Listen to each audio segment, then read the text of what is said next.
Justification చెప్పుకుంటారా మీరు? ఎంత దుర్మార్గం ఇది? మీరు చేసింది ఏంటి? 160 మంది పని చేస్తా ఉంటే డిస్మాండిల్ చేస్తారా? భయభ్రాంతులు చేస్తారా మీరు?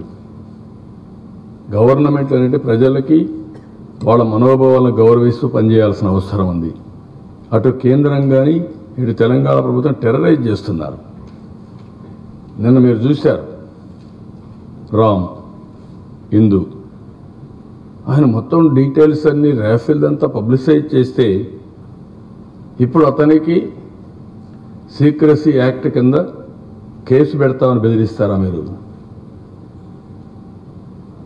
గవర్నమెంట్లో ఫైల్ దొంగిలించారు, దొంగతనం పోయిందని మీరు చెప్తారా? అంటే ఎక్కడికి పోతున్నారు మీరు? ఇది ఇట్ రైట్? మీరు ఇన్ఫర్మేషన్ పోతే అక్కడేం చేస్తున్నారు? ఇన్ఫర్మేషన్ దొంగిలించారని కేసు పెడతారు. ఇన్ఫర్మేషన్ పోకపోయినా, ఇన్ఫర్మేషన్ సంబంధం లేకపోయినా ప్రభుత్వ ఆస్తి మేము 15-20 సంవత్సరాల నుంచి పెట్టాం. 20 సంవత్సరాల నుంచి మేము కంప్యూటరైజ్ చేస్తే 65 లక్షల మంది కార్యకర్తలు కంప్యూటర్లో ఉంటే మీరు ఎవ్వరు చేయాలి దేశంలో? మేము చేశాం. ప్రతి ఒక్క డేటా మా దగ్గర ఉంది. ఇన్సూరెన్స్ క్రియేట్ చేశాం. Nobody has created insurance 2 lakhs we have created by way of membership for the last 3 years. ఈ ఇయర్ కూడా మాకు 65 crores వచ్చింది. ఇది ఆల్ పర్ఫెక్ట్ సిస్టమ్ ఎస్టాబ్లిష్ చేసాం. ట్యాబ్ తీసుకెళ్ళాం, రిసిప్ట్ కూడా ఇవ్వలేదు, ఆ ట్యాబ్లను మెంబర్షిప్ చేసాం, రెన్యువల్ చేసాం, పర్ఫార్మెన్స్ అప్రైజల్ చేస్తున్నాం, డైరెక్ట్గా మాట్లాడుతున్నాం. మా ఇన్ఫర్మేషన్ కొట్టేసి దొంగతనం చేసి తిరిగి మా ప్రభుత్వం పైనే మీరు కేసు పెడతారా? ఎంత అఘాయిత్యం ఇది! ఎక్కడికి పోతున్నారు మీరు? ఈ ప్రభుత్వం ఎక్కడికి వెళ్తా ఉంది? ఇంకొక పక్కన ఫామ్ 7 ఏంటండి? ఫామ్ 7 ఒప్పుకుంటారు, మేమే పెట్టమన్నా అంటే ఓట్లు తీసేస్తారు మీరు. ఇది సైబర్ క్రైమ్. ఏది సైబర్ క్రైమ్?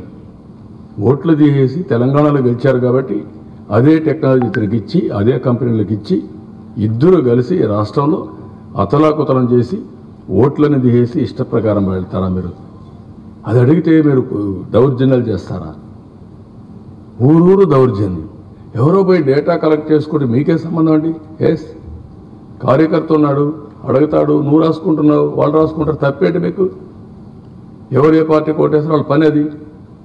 కార్యకర్త అనేవాడు ఓటర్ లిస్ట్ వెరిఫికేషన్ చేసి ఏ పార్టీ ఉన్నారు, ఏమున్నారు, వాళ్ళ ఓట్లు ఎట్లా ఇది చేసుకోవాలి, వాళ్ళ అవేర్నెస్ ఎది తేవాలి. That is his duty. Voter list ఎందుకు ఇస్తారు కార్యకర్తకి? పొలిటికల్ పార్టీస్కి ఎందుకు ఇచ్చారు? ఎలక్షన్ కమిషన్ చాలా స్పష్టంగా చెప్పారు. మీరు ఏ ఫార్మాట్లో కానీ మీరు పెట్టుకొని కంప్యూటర్ ఎందుకండి? ఇంకా మీకు చేత కాదు. నేను 84లో కంప్యూటరైజేషన్ వాడాను, గుర్తుపెట్టుకోవాలి. 84లో, ఇప్పుడు కాదు. అప్పట్లోనే 6 లక్షల కంప్యూటర్ రికార్డ్స్ అప్డేట్ చేసి వాళ్ళ పర్ఫార్మెన్స్ అంతా కంప్యూటరైజ్ చేసి దాన్ని బేస్ చేసుకొని పదవులు ఇచ్చా. ఏ కులానికి ఇవ్వాలి, ఏ ప్రాంతానికి ఇవ్వాలి, ఏ పదవి ఇవ్వాలి, వీళ్ళ యొక్క పర్ఫార్మెన్స్ ఏంటి, ఇవన్నీ పెట్టి ఇచ్చాను. ఇప్పుడు ఆ పని నేను చేస్తాను. నీకేంటి సంబంధం? అంటే నీకు అధికారం ఉందని అహంభావమా? ఒక ప్రైవేటు కంపెనీకి నువ్వు ఏ చట్ట ప్రకారం వస్తావని అడుగుతున్నా. అవుట్ సోర్సింగ్ ఏజెన్సీ ఏ చట్ట ప్రకారం వస్తావు? ఎన్ని అవకతవకలు చేసావు, దాంట్లో ఎన్ని అరాచకాలు చేశావు? నా డేటా నువ్వు తీసుకోవడానికి, మా డేటా మీరు దొంగిలించడానికి, మా డేటా దొంగిలించి అపోజిషన్ పార్టీకి ఇస్తారా మీరు? ఎంత టూ మచ్ అండి ఇది!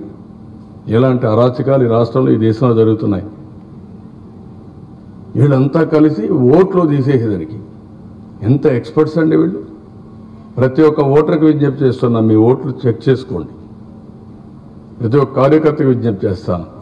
ఎలక్షన్ కమిషన్ దగ్గర కూడా ఫైట్ చేస్తాం. ఇన్ని దుర్మార్గాలు చేసేవాళ్ళు రేపు ఏం చేస్తారండి రాష్ట్రంలో? అధికారం లేకపోతేనే ఇన్ని దౌర్జన్యాలు, ఇన్ని అరాచకాలు చేసే మీరు రేపు ప్రజలకు ఏం రక్షణ ఉంటుందండి? కాబట్టి ఇది చాలా అరాచకమైన శక్తులు ఇవన్నీ. ఈ అరాచకమైన శక్తుల పట్ల అప్రమత్తంగా ఉండాలి. పర్ఫార్మెన్స్లో పోటీ పడమని చెప్పనండి. నేను అడుగుతున్నా. నేను ఇవన్నీ చెప్పాను. లేదు నీకంటే మేము బాగా చేసాం, కర్ణాటక తెలంగాణ చెప్పమనండి. 54% ఆ రోజు ఆదాయం తెలంగాణకి. ఎవరి వల్ల వచ్చింది ఇది?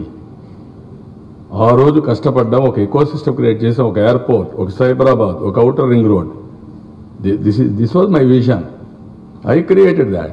వచ్చింది అక్కడి నుంచి 60 సంవత్సరాల శ్రమ వదులుకొని వచ్చాం.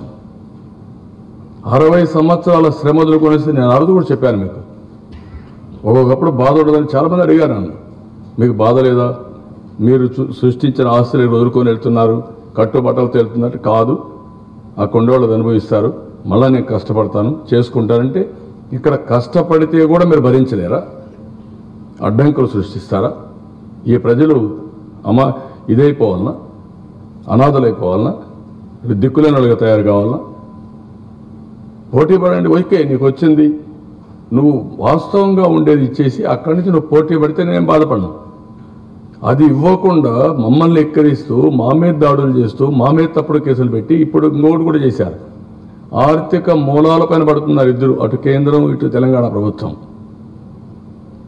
మన ఆస్తులు మనకు రాలేదు, ఓకే, మనం ఇక్కడికి వచ్చాం, కష్టపడుతున్నాం, అక్కడ ఉంటే మొత్తం నష్టపోతామని. అక్కడ హైదరాబాద్లో కొంతమంది సెటిల్ అయ్యారు, కొంతమంది అక్కడే ఉన్నారు. ఇప్పుడు Jaganmohan Reddy Hyderabad is happy because his government is there. That government can protect him forever. కేసుల్లో ప్రొటెక్షన్ ఉంది, దర్జాగా ఉంటున్నాడు, హ్యాపీగా ఉంటున్నాడు, ఏం ప్రాబ్లం లేదు. అదే సమయంలో హైదరాబాద్లో ఉండే ఆర్థిక వనరులు ఉపయోగించుకొని, ఆర్థిక మూలాలు ఉపయోగించుకొని దాడులు చేస్తారా మీరండి? కేసులు పెడతారా మీరు?